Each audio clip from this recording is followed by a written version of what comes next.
ജർമ്മനിയിൽ നിങ്ങൾ സ്റ്റുഡൻ്റ് ആയി നിൽക്കുമ്പോൾ അല്ലെങ്കിൽ ഒരു ബാച്ചിലർ ആയിട്ട് നിൽക്കുമ്പോൾ നിങ്ങൾക്ക് ചില കാരണങ്ങൾ കൊണ്ട് വാഷിംഗ് മെഷീൻ വീട്ടിലുണ്ടായിരിക്കണമെന്നില്ല. അങ്ങനെയുള്ളവർ എന്ത് ചെയ്യും? Welcome to wash salon. ജർമ്മനിയിൽ ഒരു ചെറിയ സിറ്റി ആയിക്കോട്ടെ അല്ലെങ്കിൽ ഒരു വലിയ സിറ്റി ആയിക്കോട്ടെ, ഇത്തരത്തിലുള്ള വാഷ് സലൂണുകൾ വളരെ കോമൺ ആയിട്ട് കാണാവുന്ന ഒരു കാഴ്ചയാണ്. ഇവിടെ 5 കിലോയുടെയും അതുപോലെ 16 കിലോയുടെയും വാഷിംഗ് മെഷീനുകളുണ്ട്.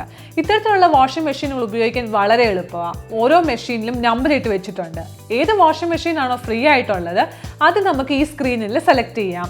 ഒരു വാഷ് സൈക്കിളിന് 3 യൂറോ ആണ് ചാർജ്. ഇനി സോപ്പ് പൊടിയോ അല്ലെങ്കിൽ കണ്ടീഷണറോ നമ്മൾ വീട്ടിൽ നിന്ന് എടുത്തുകൊണ്ട് വരാൻ മറന്നുപോയെങ്കിൽ സാരമില്ല. 50 സെന്റ് കൊടുത്തു കഴിഞ്ഞാൽ ഇവിടുന്ന് തന്നെ നമുക്കത് എടുക്കുകയും ചെയ്യാം. ക്യാഷോ കാർഡോ വെച്ച് പേയ്മെന്റും ചെയ്യാം.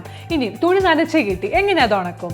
അതിന് 1.5 യൂറോ ചിലവാക്കി കഴിഞ്ഞാൽ ഇത്തരത്തിലുള്ള വലിയ ഡ്രയറുകളിൽ നിങ്ങൾക്ക് ഉണക്കി എടുക്കാവുന്നതാണ്. ഇവിടെ കൗണ്ടറിൽ നിന്ന് പൈസ പിരിക്കാനായിട്ടോ അല്ലെങ്കിൽ നമുക്ക് കാര്യങ്ങൾ പറഞ്ഞു തരാനായിട്ടോ ആരുമില്ല. സ്വന്തമായി നമുക്ക് കാര്യങ്ങളെല്ലാം ചെയ്യാം. ഇനി എന്തെങ്കിലും സംശയം ഉണ്ടെങ്കിൽ ഇവിടുത്തെ ഇൻസ്ട്രക്ഷൻ ബോർഡ് നോക്കുകയും ചെയ്യാം.